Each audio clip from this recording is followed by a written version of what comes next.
Hello student, तो आज हम फिर से कुछ इंपॉर्टेंट वोकेबलरी करने वाले हैं जो तुम्हारे PYQs हैं और तुम्हारे SSC में सारे एग्जाम में, अगले गवर्नमेंट एग्जाम में सब में तुम्हारी हेल्प करेंगे। ये सारे PYQs ही हैं, याद रखना बस। तो हम पहला वर्ड पढ़ते हैं, एक्वाइट। एक्वाइट मतलब क्या होता है? जिसमें एक पर्सन जो गिल्टी है, ठीक है, बट उसको प्रूव कर दिया जाता है कि वो गिल्टी नहीं है और वो उसने कोई क्रिमिनल वगैरह नहीं किया है, ठीक है। To declare the someone not guilty of a criminal charge, जो उस पर चार्ज लगा है, क्रिमिनल चार्ज लगा है, वो फेक है, वो गलत है, ठीक है। ये डिक्लेयर किया जाता है, उसको एक्वाइट कहते हैं, ठीक है ना। एक्सोजरेट हो गया, क्लियर हो गया, वेंडिकेट हो गया, एब्जॉल्व हो गया। एक्रोबैट, एक्रो जो रहता है वो हाइट से रिलेटेड होता है, हाइट से रिलेटेड, ठीक है। तो इसका मतलब होता है a performer who execute spectacular feats of balance, agility and coordination. जो हवाई करतब करता है उसको हम एक्रोबैट कहते हैं, ठीक है। इसके सिनोनिम्स हो गए, टम्बलर हो गया, जिम्नास्ट हो गया, है ना, कॉन्टर्नियस्ट हो गया, ठीक है। तो जैसे कि ये फोटो में डिपिक्ट कर दिया गया है कि ये एक्रोबैट है। Next, acrophobia. एक्रोफोबिया जैसे मैंने कहा है कि ये फियर है ऑफ, ये इसका मतलब हाइट है, ये हाइट से रिलेटेड होगा, जहाँ पर भी एक्रो होगा वो हाइट से रिलेटेड होगा। और फोबिया का मतलब होता है फियर, ये सफिक्स होता है, ये फियर कहते हैं इसको। एन एक्सट्रीम फियर और इरेशनल फियर ऑफ हाइट्स, ठीक है। इसके सिनोनिम्स हो गए, फियर ऑफ हाइट हो गया, वर्टिजो हो गया, वर्टिगो, ठीक है। नेक्स्ट है एक्यूमेन। एक्यूमेन इंटेलिजेंस से रिलेटेड होता है ना। उसको इंसाइट भी कह सकते हैं, डिस्क्रिमिनेट भी कह, इंटेलिजेंस कह सकते हैं, उसको शार्पनेस कह सकते हैं, क्लेवरेंस कह सकते हैं, ठीक है। उसको कैनेस कह सकते हैं। इसका मीनिंग हो गया keenness and quickness of the mind and understanding, dealing with and responding to the situation, shrewdness, मतलब कि ईमानदारी से, क्लेवरनेस से हम उसको, हर चीज़ को दिमाग से सोल्व करते हैं, इसको एक्यूमेन कहते हैं।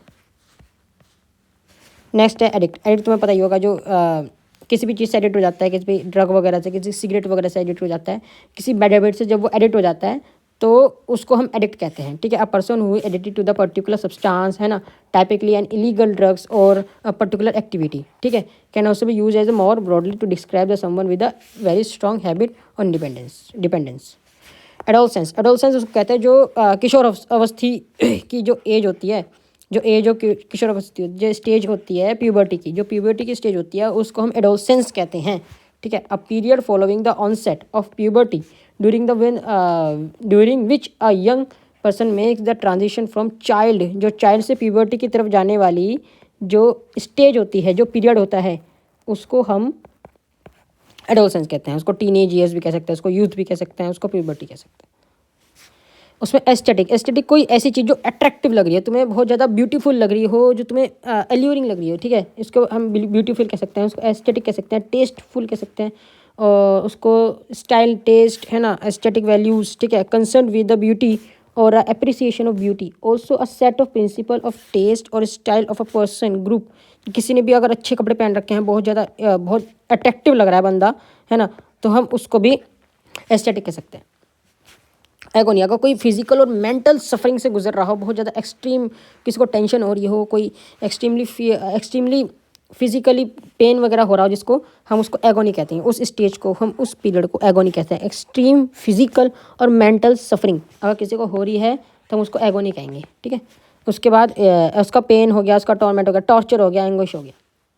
नेक्स्ट है एल्केमी। एल्केमी केमिस्ट्री से रिलेटेड होता है, इसमें हम स्टडी करते हैं, है ना, इसको फिलोसफिकल केमिस्ट्री एंड ट्रांसम्यूटेशन, ठीक है। A form speculate through the philosophical transition that aim to transmute base metals into gold, discover the panacea of all disease. Panacea मतलब कि एक ऐसी दवाई कह सकते हैं, ठीक है। अचीव इमोर्टैलिटी, ठीक है। तो हम इसको केमिस्ट्री से रिलेटेड होता है कि हम केमिस्ट जो होता है ना, तो उसको वो साइंटिफिक स्टडी ऑफ केमिस्ट्री को हम एल्केमी कहते हैं, याद रखना, बस इतना याद रखना।